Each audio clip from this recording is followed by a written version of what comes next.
Halo, kali ini kelompok 3 akan berbicara mengenai transaction management. Silakan disimak. Transaction management. Transaction management merupakan teknik dalam pengoperasian database, yaitu read atau write data yang memungkinkan dilakukannya banyak transaksi oleh banyak pihak tanpa menimbulkan kesalahan berupa data inkonsistensi. Dalam transaction management, ada dua hal yang perlu diperhatikan. Pertama, concurrency control. Kontrol yang dimiliki DBMS agar dapat melakukan banyak transaksi sekaligus. Jika operasi tidak dikontrol dengan baik, dapat menyebabkan kesalahan data maupun operasi. Kedua, database recovery. Proses untuk memperbaiki database yang mempunyai kesalahan ke versi database sebelum kesalahan tersebut terjadi, yaitu kondisi di mana kesalahan tersebut belum terjadi. Transaction support. Transaction merupakan satu atau lebih operasi yang dilakukan oleh user atau program yang membaca atau mengubah data dari database. Transaksi sendiri dapat berupa program atau sebuah statement SQL. Pada contoh di bawah, transaksi bisa sesimpel membaca data, mengkalikan 1,1, dan mengubah data tersebut sesuai hasil perkalian. Ada juga transaksi yang bersifat lebih kompleks, seperti melakukan looping dan berbagai hal. Kedua contoh di atas merupakan sebuah transaksi di mana mengubah database dari state consistent, yaitu state sebelum transaksi terjadi, ke state consistent yang lain, yaitu state setelah transaksi tersebut terjadi. Jika di akhir transaksi sukses, maka transaksi akan di-commit dan database akan berubah secara permanen. Jika tidak, maka akan di-abort dan dia akan rollback, yaitu ke state di mana transaksi tersebut belum terjadi. Dalam sebuah transaksi, ada tiga hal yang terjadi. Commit, yaitu hasil dari transaksi akan mengubah isi database. Abort, hasil dari transaksi dibatalkan dan tidak mengubah isi database. Rollback, jika transaksi menyalahi aturan, database diubah ke kondisi sebelumnya. SQL mempunyai beberapa keyword yang dapat dilakukan untuk membuat sebuah transaksi. Begin run, commit, dan rollback untuk memisahkan dan mengatur transaksi-transaksi tersebut. Properties of transaction atau sifat dari transaksi. Atomicity, all or nothing, di mana transaksi merupakan sebuah unit paling kecil dan akan dieksekut secara menyeluruh atau tidak dieksekut sama sekali. Konsistensi, transaksi harus mengubah database dari sebuah consistent state ke consistent state yang lain. Isolation, terisolasi dari transaksi lain, di mana transaksi yang belum selesai efeknya tidak bisa terlihat oleh transaksi lain. Durability, hasil dari transaksi yang sudah di-commit harus disimpan secara permanen dan tidak boleh hilang karena kesalahan. Database architecture, dalam sebuah DBMS terdapat komponen-komponen yang berguna untuk mengatur workflow transaksi. Transaction manager, berguna untuk mengkoordinasikan transaksi dengan scheduler. Scheduler, berguna untuk mengimplementasikan strategi untuk concurrency control dengan menggunakan lock atau strategi-strategi lainnya. Recovery manager, berguna untuk mengembalikan database ke kondisi semula jika terjadi kegagalan dalam transaksi. Buffer manager, melakukan transfer data antar storage dan memori secara efisien.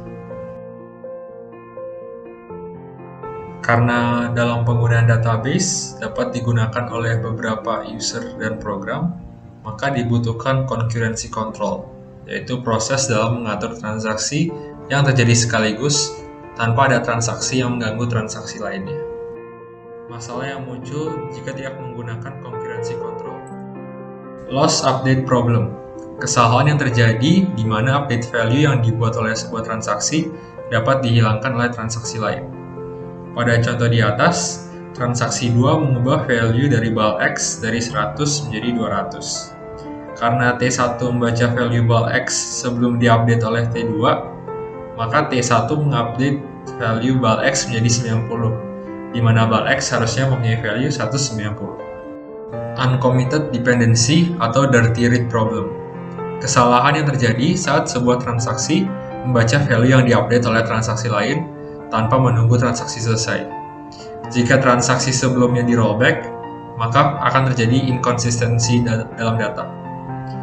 Pada contoh di atas, transaksi 4 mengupdate value bal X dari 100 menjadi 200. Transaksi 3 membaca value balX setelah update yaitu 200. Akan tetapi, karena transaksi 4 melakukan rollback, sehingga balX kembali menjadi 100.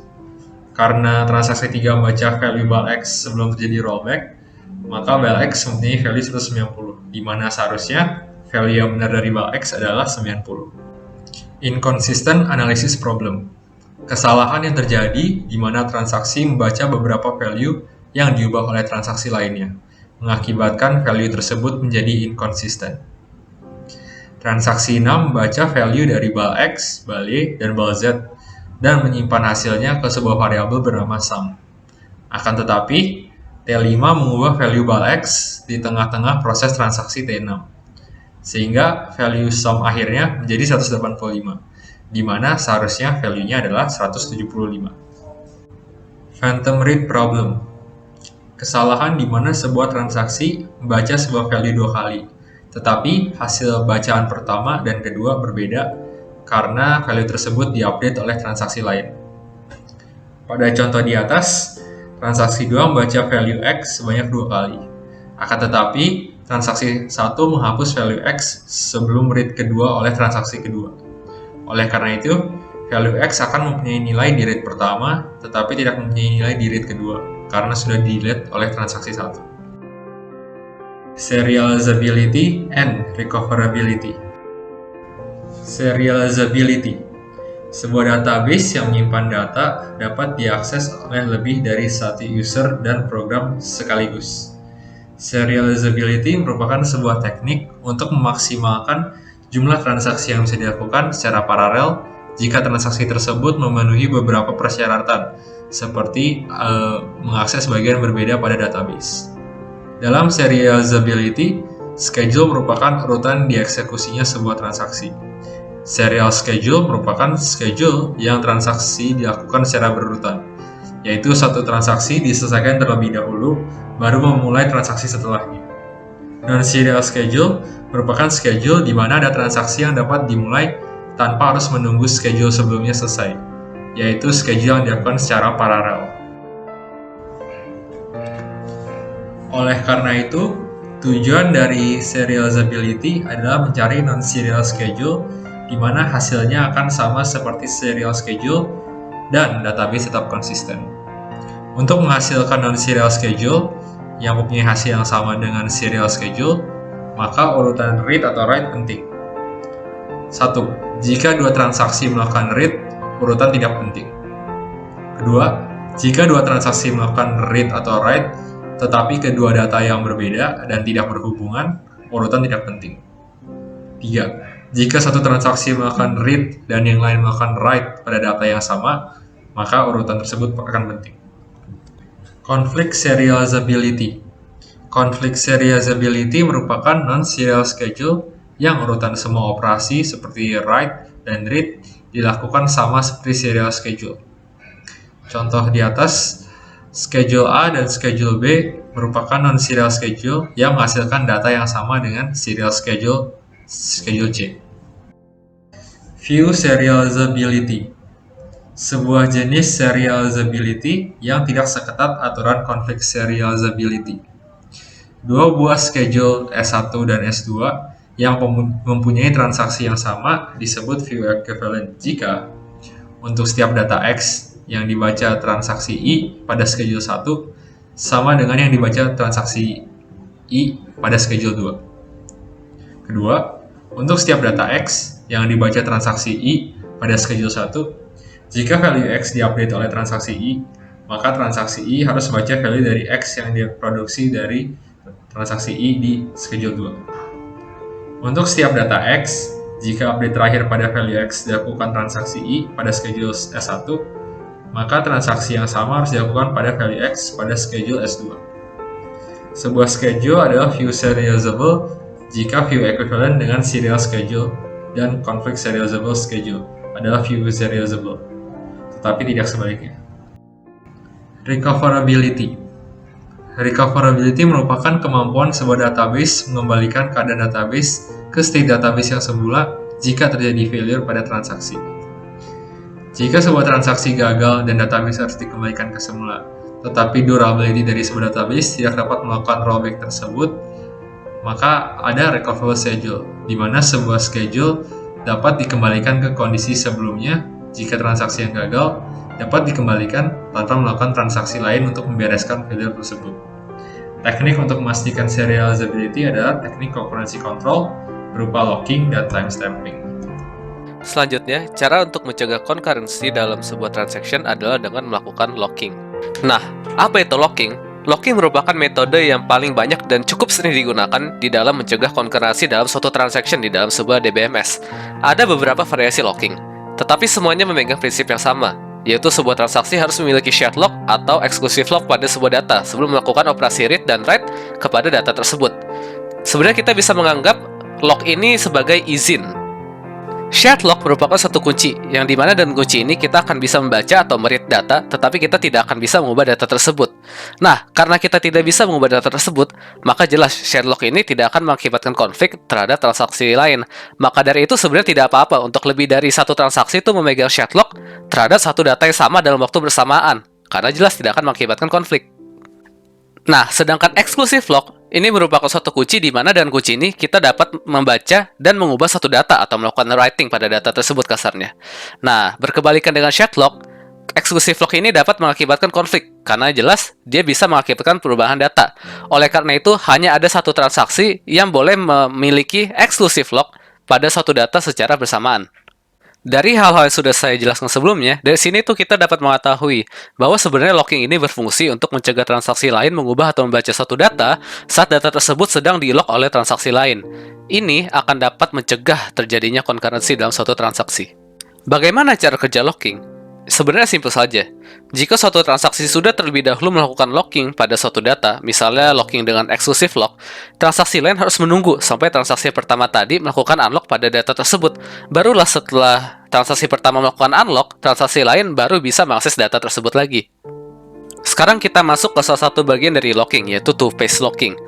Jadi, ada aturan tambahan yang harus kita ikuti dalam memposisikan locking dan unlocking pada transaksi. Protokol yang terbaiknya adalah dengan two-phase locking atau 2PL. Secara singkat, two-phase locking terjadi ketika transaksi lain melakukan transaksi ketika unlock pertama dijalankan. Nah, mungkin agar lebih jelas kita langsung saja pergi ke contohnya. Nah, di contoh ini bisa dilihat bagaimana cara kerja two-phase locking. Jadi di sini bisa dilihat, pertama-tama T2 melakukan write lock pada balance X. Lalu T1 juga ingin melakukan write lock pada balance X. Tentu saja tidak bisa. Mengapa? Karena T2 sudah melakukan write lock pada balance X terlebih dahulu. Maka, karena T1 juga ingin melakukan write lock pada balance X, maka dia harus menunggu. Bisa lihat transaksi dari T1 ini akan tertahan. Dia harus menunggu, wait, sampai T2 melakukan unlock pada balance X. Di sini bisa lihat, ketika T2 melakukan unlock pada balance X, barulah transaksi dari T1 dilanjutkan kembali. Jadi demikian cara kerja two-phase locking dalam mencegah konflik. Sekarang kita akan membahas tentang deadlock. Deadlock merupakan suatu masalah yang bisa terjadi saat kita melakukan locking. Deadlock merupakan suatu kejadian di mana ada dua atau lebih dari satu transaksi yang saling menunggu satu sama lain untuk melakukan unlock agar mereka dapat melanjutkan transaksi mereka. Akibatnya apa? Karena mereka saling menunggu satu sama lain, tidak akan ada transaksi terjadi karena mereka saling tertahan oleh satu sama lain. Berikut adalah gambaran dan contoh mengenai deadlock. Perhatikan T17 melakukan locking pada balance X, dan T18 melakukan locking juga pada balance Y. Lalu saat T17 ingin mengakses balance Y, T17 harus menunggu terlebih dahulu sampai T18 melakukan unlock terhadap balance Y tersebut. Begitu juga dengan T18, ketika T18 ingin melakukan locking pada balance X, dia juga harus menunggu sampai balance X di-unlock oleh T17. Karena mereka saling menunggu satu sama lain, transaksi ini tidak akan berakhir dan akan terjadi deadlock. Ada beberapa cara yang bisa kita lakukan untuk mencegah deadlock. Antara lain adalah dengan menggunakan timeout, deadlock prevention, dan deadlock detection recovery. Yang pertama adalah timeout. Begini cara kerjanya. Jika terjadi locking atau waiting dalam waktu yang cukup lama, maka transaksi akan melakukan request timeout atau request lock tersebut akan digagalkan. Yang kedua adalah dengan menggunakan deadlock prevention. Ini bisa menggunakan algoritma wait die atau wound and wait yang dibuat oleh Bapak Rosenkrantz. Wait die akan membuat transaksi yang lebih tua harus menunggu transaksi yang lebih muda, atau jika tidak, transaksi yang muda akan di-abort atau mati dan di-restart ke timestamp yang sama. Hal ini akan membuat transaksi yang lebih tua yang akan berjalan terlebih dahulu. Woon and Wade menggunakan konsep yaitu hanya transaksi yang lebih muda yang bisa menunggu transaksi yang lebih tua. Jadinya, bila transaksi yang lebih tua melakukan request lock dan harus menunggu karena sudah dilakukan locking terlebih dahulu oleh transaksi yang lebih muda, maka transaksi yang lebih muda itu akan dimatikan atau wounded, terluka dia. Cara ketiga dan cara terakhir untuk mencegah terjadinya deadlock adalah menggunakan deadlock detection. Deadlock detection akan mencegah deadlock dengan cara mendeteksi deadlock dengan mengkonstruksi semacam wait for graph atau WFG yang akan menunjukkan transaksi mana yang bergantung pada transaksi lain untuk melakukan unlocking atau hal-hal semacamnya. Di gambar ini adalah contoh dari WFG dari contoh deadlock yang saya berikan sebelumnya. Jika sudah terbentuk cycle seperti ini, tandanya sudah terjadi deadlock. Di sini bisa dilihat T17 membutuhkan T18 untuk melakukan unlock pada Y agar T17 bisa mengakses Y. Begitu juga T18 membutuhkan T17 untuk melakukan unlock pada si X agar T18 bisa mengakses X. Selain dengan menggunakan locking, kita juga dapat mencegah terjadinya concurrency dalam suatu transaksi dengan menggunakan timestamping methods. Dalam menggunakan timestamping, kita tidak akan melakukan locking sama sekali, sehingga tidak akan lahir masalah seperti deadlock. Nah, perlu diketahui juga, timestamp di sini adalah suatu penanda yang akan menandakan kapan suatu transaksi dimulai. Secara singkat, cara kerja timestamping adalah sebagai berikut. Jika misal ada transaksi A yang mencoba untuk membaca atau mengubah data, maka untuk melakukan transaksi tersebut hanya diperbolehkan jika update terakhir pada data tersebut dilakukan oleh transaksi yang lebih tua. Kalau update terakhirnya pada data tersebut dilakukan oleh transaksi yang lebih muda, maka request perubahan transaksi yang ingin dilakukan oleh transaksi A tadi akan di-restart, dan transaksi A ini akan diberikan timestamp baru. Dia harus mengantri lagi dari awal, jadi transaksi A ini akan diubah jadi transaksi yang paling muda. Jadi konsepnya di sini adalah utamakan transaksi yang paling muda. Nah, kalau tadi pada locking kita mengenal ada yang namanya shared lock untuk read dan exclusive lock untuk melakukan write, di timestamping juga ada yang seperti itu, yaitu read timestamp untuk penanda request read dan write timestamp untuk penanda request write kepada suatu data. Di dalam timestamping, kita juga harus mengenal yang namanya Thomas Wright Rule. Jadi, Thomas Wright Rule ini ada 3. Yang pertama adalah, jika transaksi T meminta untuk melakukan write pada suatu item yang nilainya sudah di-read oleh transaksi yang lebih muda, maka transaksi T akan di-restart dengan timestamp yang baru. Yang kedua, jika transaksi T meminta untuk melakukan write pada suatu item yang nilainya sudah di-write oleh transaksi yang lebih muda, maka write yang dilakukan oleh transaksi T akan dihiraukan atau akan di-overwrite atau akan ditimpa oleh write yang dilakukan oleh transaksi yang lebih muda. Yang ketiga adalah, jika kondisi kedua tadi tidak terjadi, maka write yang dilakukan oleh transaksi T bisa berjalan. Jadi untuk memperjelas bagaimana Thomas Wright Rule bekerja secara langsung, kita bisa melihat contoh sebagai berikut. Bisa dilihat, terjadi konflik pada timestamp 8, di mana sesuai aturan pertama Thomas Wright, transaction 20 tidak bisa melakukan write pada Y, karena Y sudah di-read oleh transaction 21 yang lebih muda. Maka dari itu, transaction 20 akan di-restart dan dipindahkan ke timestamp yang baru, yaitu ke timestamp 14. Bisa dilihat juga di sini, pada timestamp 14, transaction 19 melakukan write pada Z, dan nilai Z sudah di-write terlebih dahulu oleh transaction yang lebih muda, yaitu transaction 21. Sesuai aturan Thomas Wright yang kedua, maka write yang dilakukan oleh transaction 19 akan dihiraukan, dan yang dianggap adalah write yang dilakukan oleh transaction 21. Sekarang kita akan berbicara mengenai multi-version timestamping. Sama aja seperti basic, namun di sini kita bisa melakukan beberapa proses secara bersamaan. Pada write operations, di multi-version ini bisa membuat versi data baru serta mempertahankan yang lama. Hal ini memungkinkan multi-version sangat efisien. Multi-version timestamping biasanya dipakai sebagai alternatif dalam nested ataupun multi-level concurrency control. Nah, sekarang kita akan berbicara mengenai the optimistic technique. Teknik ini digunakan pada real case dan berdasarkan pada asumsi dan validations, serta memastikan tidak menghambat proses agar serializability tetap terjaga. Teknik locking tidak dibutuhkan dalam teknik ini. Dalam teknik ini juga terdapat 3 fase, yaitu fase read, membaca nilai dari semua item yang dibutuhkan. Kemudian fase kedua yaitu validations. Pada fase ini memeriksa dan memastikan serializability tidak terlanggar. Jika validasi ini digunakan untuk mengecek updates, maka validation akan mengecek apakah updates tersebut berada dalam state yang konsisten. Jika tidak valid, maka transaksi akan digagalkan dan perlu di-restart. Terakhir adalah fase write, yaitu memasukkan salinan ke dalam database. Sama seperti penjelasan sebelumnya, jika terjadi konflik ataupun validasi gagal, maka suatu transaksi harus di rollback ataupun di restart kembali. Sekarang kita akan berbicara mengenai granularity of data items. Granularity sendiri adalah ukuran dari data item yang dipilih sebagai unit proteksi dari protokol konkurensi. Semakin detail data, maka tingkat granularity-nya akan semakin rendah juga. Untuk item size tergantung kepada tipe transaksinya sendiri. Kemudian kita akan membicarakan hierarki dalam granularity yang direpresentasikan dalam bentuk tree dengan level 0 sebagai level tertinggi yaitu database. Level pertama itu file, level kedua page, level ketiga record. Di level ketiga menyimpan informasi yang lebih detail dibanding level kedua. Jika DBMS akan memberikan log, maka akan dicek hierarchy path terlebih dahulu.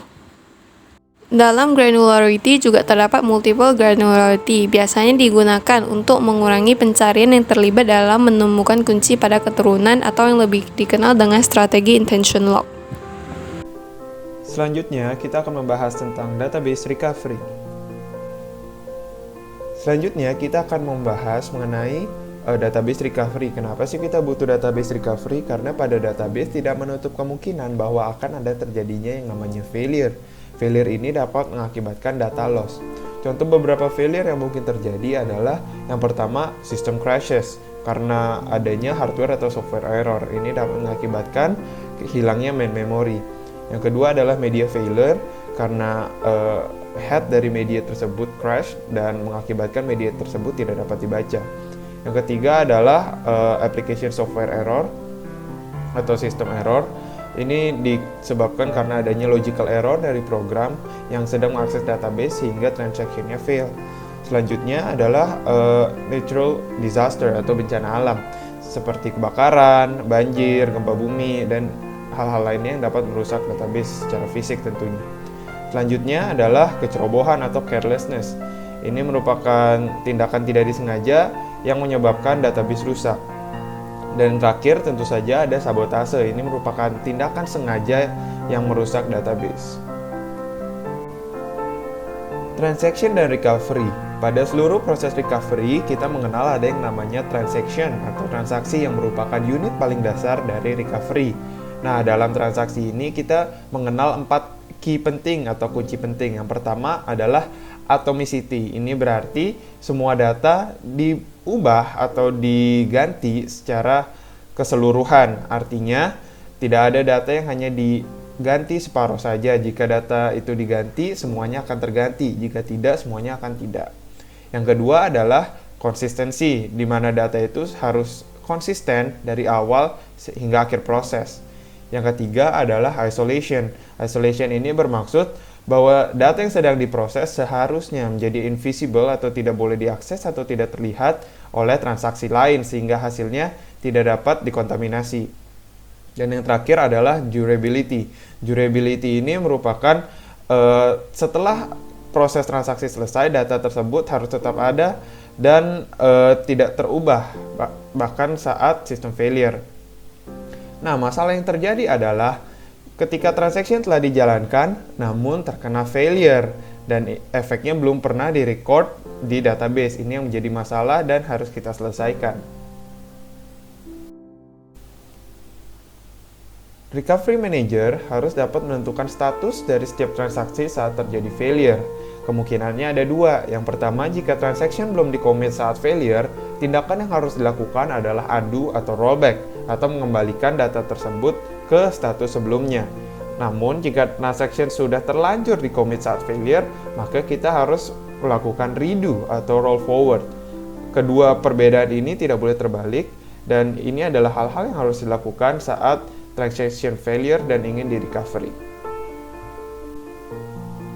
Beberapa fasilitas yang kita gunakan untuk melakukan recovery biasanya sudah disediakan oleh database management system, antara lain sebagai berikut. Yang pertama adalah mekanisme backup, yaitu melakukan backup atau copy data secara berkala. Yang kedua merupakan mekanisme logging, yaitu sebuah mekanisme pencatatan setiap transaksi dan perubahan yang terjadi. Jadi transaksi itu dicatat dan before dan after image-nya pun direkam. Selanjutnya adalah checkpoint. Checkpoint ini merupakan kelanjutan dari logging, di mana dengan checkpoint ini kita hanya berfokus kepada kurun waktu tertentu dalam logging untuk melakukan recovery. Dan yang terakhir adalah recovery manager, yaitu sebuah manager yang memungkinkan sistem untuk melakukan restore database setelah adanya failure. Lalu, teknik-teknik recovery yang kita akan lakukan tergantung seberapa parah damage atau kerusakan yang terjadi pada database. Jika database tersebut telah rusak parah, contohnya disk head-nya telah crash atau hancur database-nya, maka yang harus dilakukan adalah melakukan restore backup copy dan mengimplementasikan transaction berdasarkan log file yang sudah direkam tersebut. Namun sebaliknya, jika database tersebut tidak rusak parah, hanya inconsistent dalam beberapa data, maka yang akan digunakan adalah sistem undo atau redo berdasarkan before dan after images.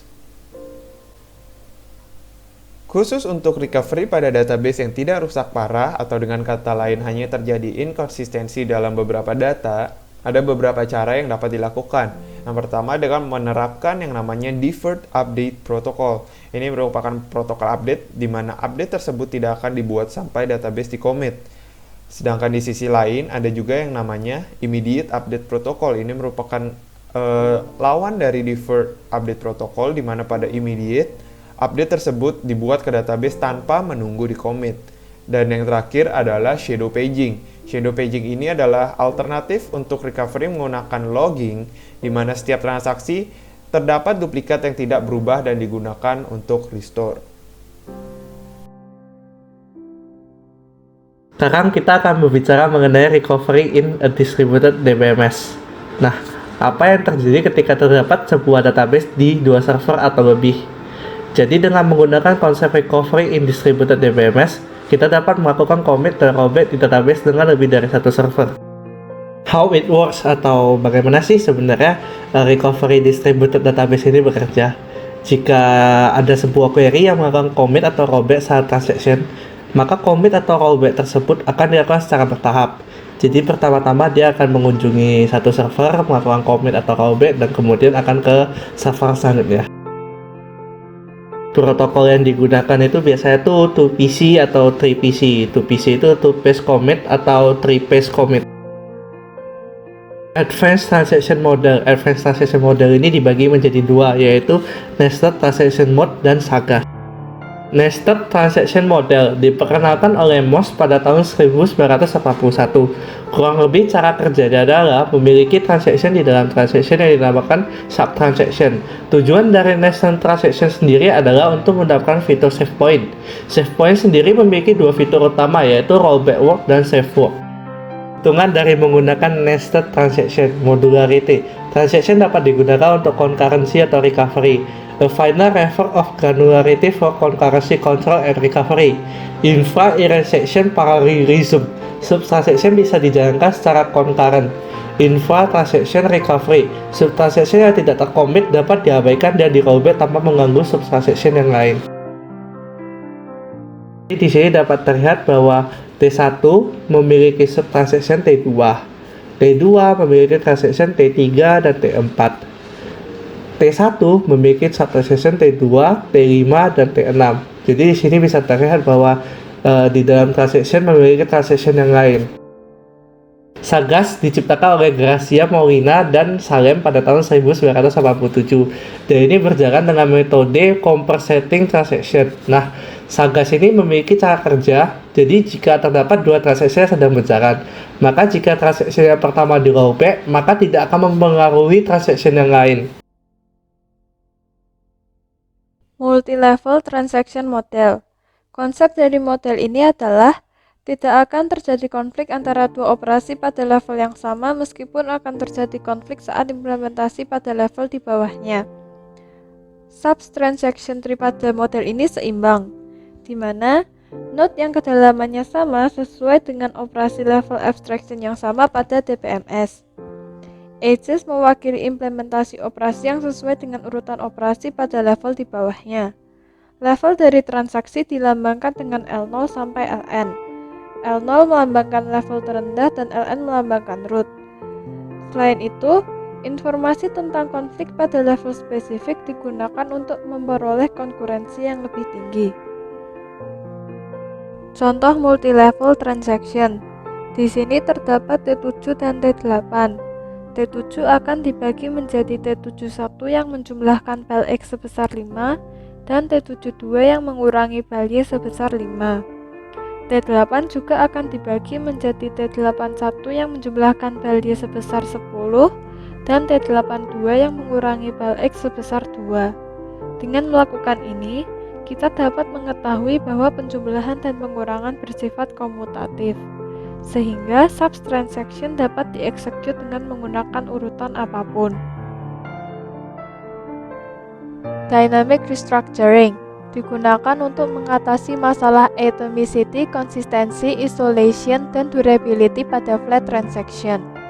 Keuntungannya adalah adaptive recovery, yaitu memungkinkan sebagian pekerjaan yang diselesaikan oleh transaction untuk di-commit, sehingga apabila terjadi kegagalan tidak akan mempengaruhi pekerjaan sebelumnya.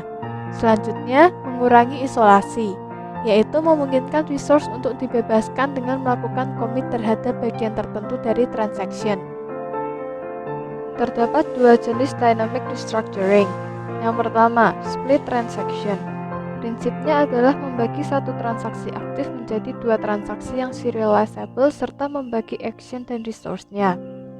Kemudian, transaksi yang dihasilkan dapat dilanjutkan secara independen. Hal ini memungkinkan sebagian dari hasil transaksi dapat dibagi dengan transaksi lainnya. Syarat dari transaction ini adalah: pertama, jika A dan B melakukan write pada objek yang sama, maka operasi write B harus mengikuti operasi write A. Kedua, A tidak dapat melihat hasil yang didapatkan oleh B. Dan yang terakhir, B dapat melihat hasil yang didapatkan oleh A. Syarat-syarat tersebut memastikan bahwa pertama, A diserialisasi terlebih dahulu. Kedua, jika A dibatalkan maka B juga dibatalkan, karena B membaca data dari A. Ketiga, jika B write less than share set kosong, maka A dan B dapat diserialisasi tanpa mempedulikan urutan dan bisa dilakukan secara independen. Selanjutnya, join transaction. Prinsipnya adalah menggabungkan pekerjaan yang sedang dilakukan oleh dua atau lebih transaksi independen seolah-olah transaksi tersebut merupakan satu transaksi. Split transaction yang dilanjutkan dengan join transaction pada salah satu transaksi yang baru dibuat dapat digunakan untuk mentransfer resource antara transaksi-transaksi tertentu tanpa perlu membuat resource yang tersedia untuk transaksi lainnya. Workflow models merupakan aktivitas yang melibatkan pelaksanaan beberapa tugas terkoordinasi yang dilakukan oleh entitas pemrosesan yang berbeda. Contohnya, pemrosesan perjanjian sewa untuk properti pada Dream Home. Klien yang ingin menyewa suatu properti akan menghubungi staf yang bertugas dalam mengelola properti tersebut. Kemudian, staf akan menghubungi perusahaan pengontrol kredit yang akan menggunakan resource seperti Biro Pengawasan Kredit untuk memverifikasi apakah klien memenuhi syarat atau tidak.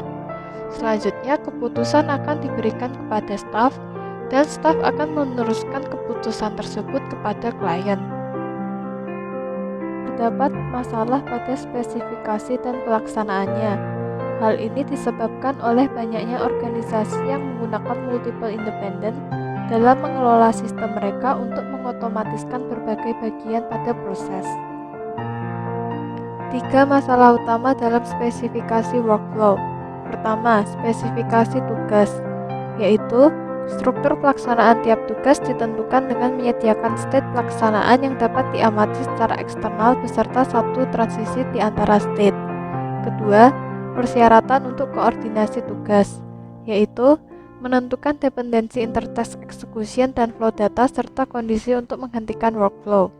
Ketiga, persyaratan eksekusi, yaitu membatasi eksekusi dari workflow dalam memenuhi kriteria application specific, termasuk kegagalan, persyaratan eksekusi, dan kontrol konkurensi serta persyaratan recovery. Selanjutnya, kita akan membahas mengenai concurrency control and recovery pada Oracle. Oracle menggunakan multi-version read consistency untuk menjamin bahwa user melihat data secara konsisten. Nah, jika ada user lain yang mengubah data saat eksekusi query, Oracle akan menjaga data yang ada sebelum query dimulai sebagai backup. Jika kemudian ada uncommitted transaction, maka Oracle juga memastikan bahwa data tidak berubah jika transaction itu belum dilakukan commit. Kita akan membahas mengenai Oracle's Isolation Levels. Isolation Level sendiri adalah bagaimana sebuah transaksi diisolasi dari transaksi lainnya. Oracle mengimplementasikan 2 dari 4 isolation level yang ada pada ISO SQL standard, yaitu read committed dan serializable. Yang pertama, read committed dilakukan pada statement level dan hanya berdasar data yang sudah di-commit sebelum statement dimulai. Data bisa jadi diubah oleh transaction lainnya antara eksekusi yang sama dalam statement, dalam transaksi yang sama, sehingga memungkinkan non-repeatable dan phantom reads. Yang kedua, serializable dilakukan pada transaction level dan setiap statement berdasarkan data yang sudah di-commit sebelum transaction mulai, dan perubahan yang dilakukan dalam transaksi dengan cara insert, update, dan delete.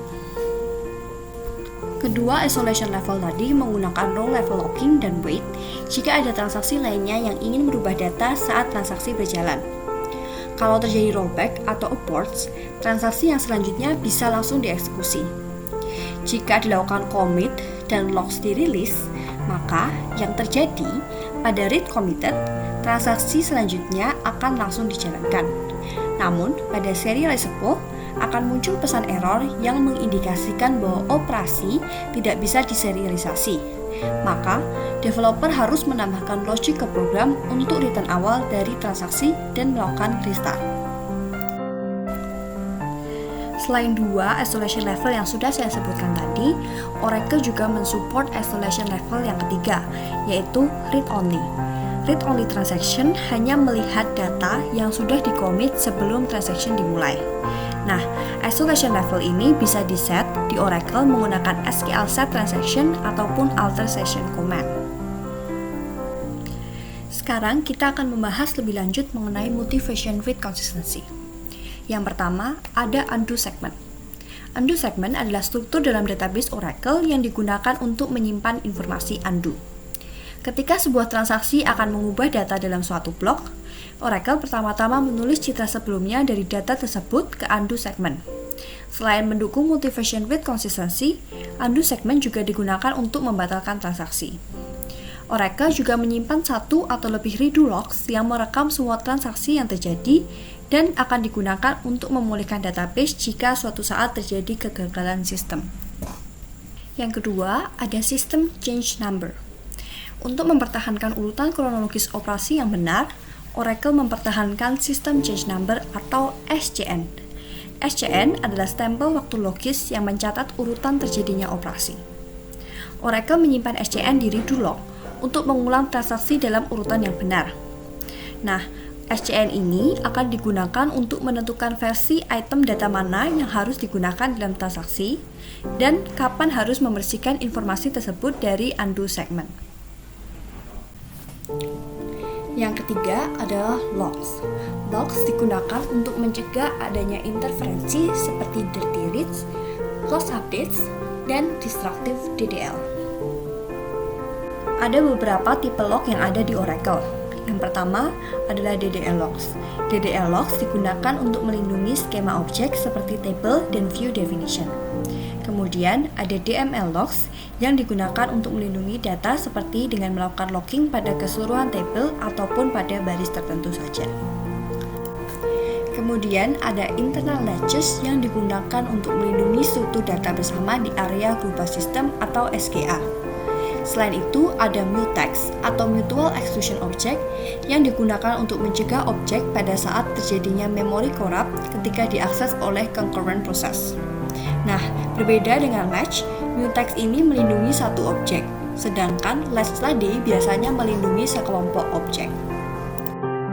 Selanjutnya, terdapat juga internal logs yang digunakan untuk melindungi dictionary entries, file data, table spaces, dan undo segments. Ada juga distributed logs yang digunakan untuk melindungi data dalam lingkungan server terdistribusi dan atau paralel. Yang terakhir ada PCM atau Parallel Cache Management Logs. PCM ini melindungi buffer cache di lingkungan server paralel. Sekarang kita akan membahas mengenai deadlock detection. Oracle akan mendeteksi deadlock secara otomatis dan langsung melakukan rollback pada statements yang terlibat dalam deadlock. Kemudian, Oracle akan memunculkan pesan pada statement yang di rollback tersebut. Oracle menyediakan comprehensive backup and recovery services. Nah, Oracle Recovery Manager atau Admin menyediakan server managed backup dan recovery. Nah, fasilitas yang terdapat di dalamnya adalah backup 1 atau lebih data files ke disk ataupun tape, membackup archive redo logs ke disk ataupun tape, merestore data files dari disk ataupun tape, dan merestore dan mengapply archive redo logs untuk melakukan recovery.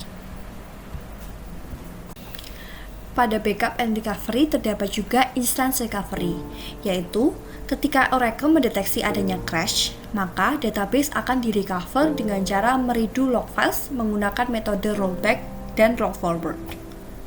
Terdapat juga point in time recovery yang dapat digunakan untuk melakukan restore atau mengembalikan keadaan database cluster sesuai point in time yang spesifik dari backup yang ada. Nah, hal ini sangat berguna ketika terjadi error dan database harus direcover ke specific point. Misalnya, user secara tidak sengaja menghapus sebuah table. Terdapat juga standby database, yaitu database disimpan dalam lokasi alternatif dan Oracle akan mengirimkan log ulang ke site alternatif dan menerapkannya ke standby database. Hal ini digunakan untuk memastikan database tetap up to date. Database dapat dibuka dalam read-only access, yang mana memungkinkan beberapa query untuk diturunkan dari database utama. Yang terakhir adalah flashback technology. Flashback technology digunakan untuk mencegah terjadinya data loss atau kehilangan data. Kita dapat melihat data lampau yang ada di database ataupun mengembalikannya ke kondisi tersebut. Fitur ini juga bisa mengembalikan table yang sudah di-drop ke keadaan sebelumnya. Quiz time! Kuis pertama, hasil dari transaksi yang sudah dikomit harus disimpan secara permanen dan tidak boleh hilang karena kesalahan. Merupakan definisi dari property of transactions.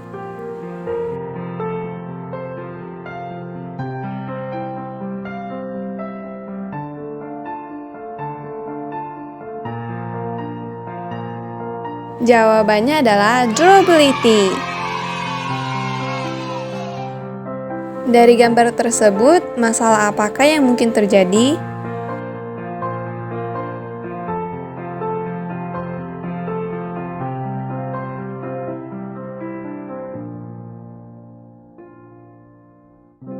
Jawabannya adalah dirty read. Soal terakhir, apa perbedaan deferred update protocol dan immediate update protocol?